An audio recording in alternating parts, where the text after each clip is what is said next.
Assalamualaikum warahmatullahi wabarakatuh. Alhamdulillahirabbil alamin. Arsala rasulahu bil huda wa dinil haq yudhiru 'ala dini kullih wa kafa billahi syahida. Asyhadu an la ilaha illallah wa asyhadu anna Muhammadan abduhu wa rasuluhu la nabiyya ba'dah. Allahumma sholli ala Muhammad wa ala ali Muhammad kama shallaita ala Ibrahim wa ali Ibrahim innaka Hamidum Majid. Ya muqallibal qulub syabbit qalbi ala dinik. Qala wa ta'ala bil Qur'anil Karim. Bismillahirrahmanirrahim. Ya ayyuhalladzina amanu kutiba 'alaikumus syiyamu kama kutiba 'alal ladzina min qablikum la'allakum tattaqun. Wa qala aidan bismillahirrahmanirrahim. Qul ya ibadiyalladzina asrafu 'ala anfusihim la taqnatu min rahmatillah innallaha yaghfiru dzunuba jami'an innahu wal ghafurur rahim. Shadaqallahul azim. Ma'asyiral muslimin rahimakumullah. Alhamdulillahirabbil alamin. Segala puja dan puji hanya milik Allah. Pagi ini kita sudah memasuki tanggal 29 Ramadan 1441 Hijriah. Berarti insya Allah hari Ahad kita akan melaksanakan Idul Fitri, baik yang dilaksanakan di masjid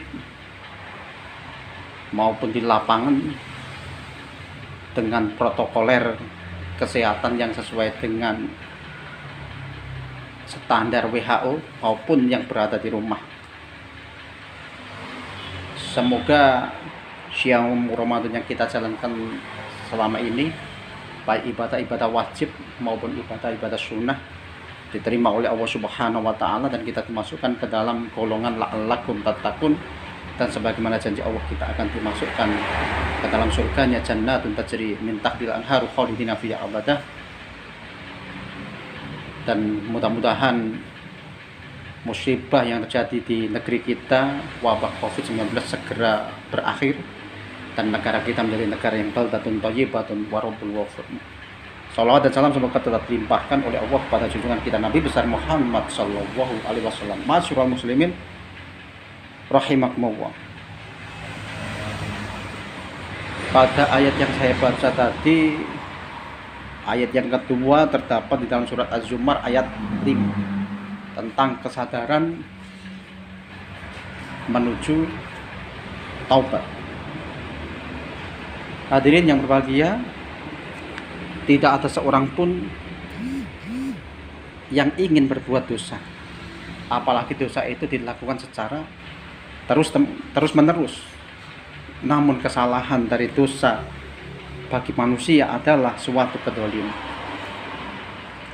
Tidak ada manusia yang terbebas dari dosa. Setebal apapun tingkatan keimanannya, seluas apapun ilmunya, dan sedalam apapun ketakwaannya kepada Allah, selama dia adalah manusia, sebab ia punya potensi untuk berbuat salah dan lupa.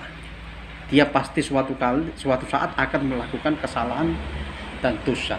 Al-ihsanu mahalul khata'u wa nisyan. Ma'asyiral muslimin rahimakumullah. Pada ayat surat Az-Zumar ayat 53 dikatakan oleh Allah, qul ya ibadiyalladzina asrafu ala anfusihim la taqnatu mir rahmatillah innallaha yaghfiru dzunuba jami'an innahu wal ghafurur rahim.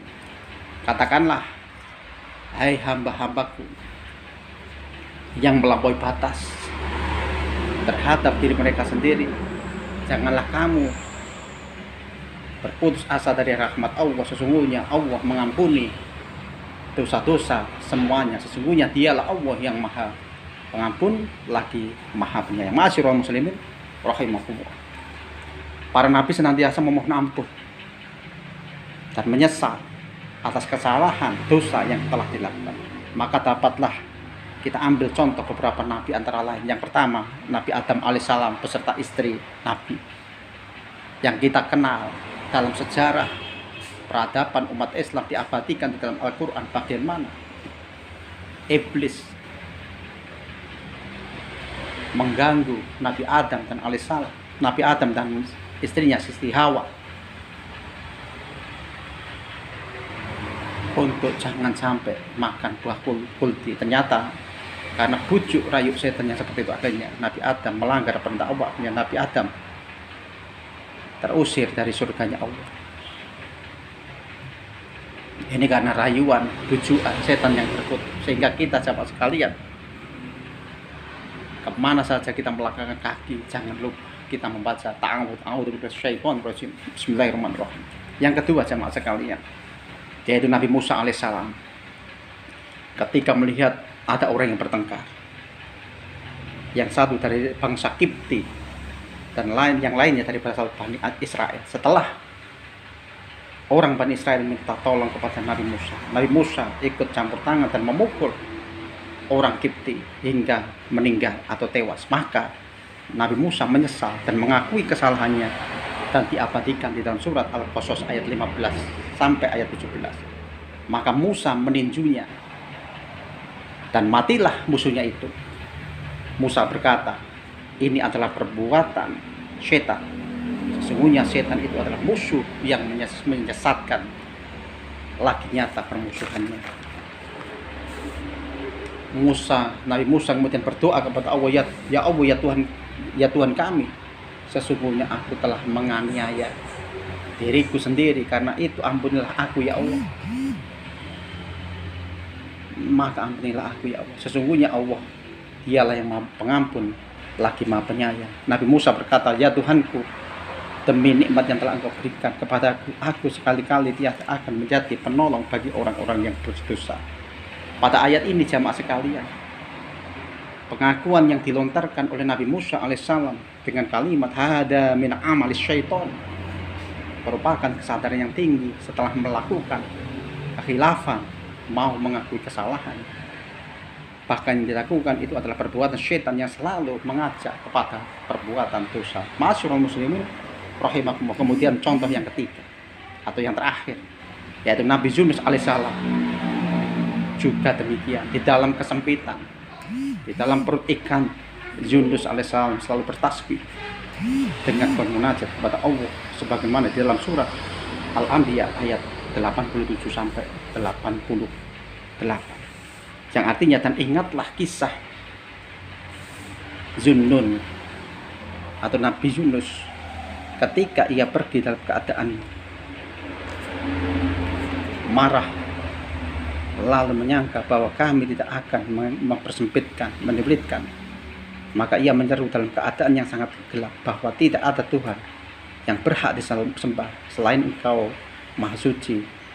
Ya Allah, sesungguhnya aku adalah termasuk orang-orang yang zalim. Maka kami telah memperkenankan doanya dan menyelamatkannya daripada kedukaan, dan demikianlah kami selamatkan orang-orang yang beriman. Ma'asyiral muslimin rahimakumullah, dari ketiga cerita para nabi dapat kita ambil pelajaran bahwa mereka benar-benar sadar dan mengakui kesalahan, kekhilafan, dosa yang telah dilakukan, kemudian ditindaklanjuti dengan taubat dan nasuh. Semoga pemirsa sekalian yang melihat tayangan ini, Allah selalu memberikan keberkahan, keluarga kita selalu mendapatkan petunjuk dan perlindungan dari Allah, sehingga kita memiliki refleksi kesadaran untuk mengakui kesalahan dan memohon ampunan kepadanya. Akhirnya mari kita berdoa kepada Allah Subhanahu wa Ta'ala. Mudah-mudahan siang Ramadan yang kita jalani selama ini diterima oleh Allah Subhanahu wa Ta'ala, dan kita ditakdirkan oleh Allah bertemu di bulan Ramadan 1442 Hijriah. Mudah-mudahan musibah wabah COVID-19 segera berakhir dari negeri kita. Negeri kita menjadi negara yang baldatun thayyibatun wa rabbul ghafur. Akhirnya kita berdoa kepada Allah, Allahumma ujurni fi musibati wa akhlif li khairan minha. Rabbana taqabbal minna sholatana wa siyamana wa qiyaman takbiruna wa ruku'ana sujudana wa hamidana wa du'ana ya Allah ya Rahman ya Rahim. Rabbana atina fid dunya hasanah wa fil akhirati hasanah wa qina adzabannar wa qina adzabannar wa qina adzabannar walhamdulillahi rabbil alamin. Wassalamualaikum warahmatullahi wabarakatuh.